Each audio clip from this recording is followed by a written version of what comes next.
రాష్ట్రంలో మార్పు మొదలైందన్నారు మంత్రి పయ్యావుల కేశవ్. చంద్రబాబు పాలనలో తిరుమలలో ప్రక్షాళన స్పష్టంగా కనిపిస్తుందని చెప్పారు ఆయన. రాష్ట్రంలో ప్రజలు స్వేచ్ఛా వాతావరణాన్ని అనుభవిస్తున్నారని అన్నారు. ఎవరినైనా ప్రశ్నించే అవకాశం, ప్రభుత్వాన్నైనా ప్రశ్నించే అవకాశం ప్రభుత్వం కల్పించిందని, ఇది ప్రజాస్వామ్యమని మంత్రి పయ్యావుల అభివర్ణించారు.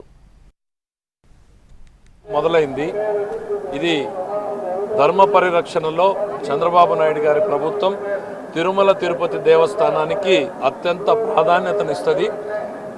ఈ క్షేత్రంలో ఉన్నటువంటి ఆగమ శాస్త్రాల ఆదేశాల మేరకు ఇక్కడ నడపబడుతుంది అనేటువంటిది నమ్మకం ఇవాళ మా అందరికీ ప్రత్యక్షంగా కళ్ళ ముందు కనపడతా ఉంది. మేము జరుగుతున్నటువంటి కార్యక్రమాలన్నీ కూడా చూస్తాం. అట్లానే రాష్ట్రంలో కూడా మార్పు స్పష్టంగా కనపడుతుంది. ప్రజలు మొట్టమొదటిసారి ఒక స్వేచ్ఛా వాతావరణాన్ని అనుభవిస్తున్నారు.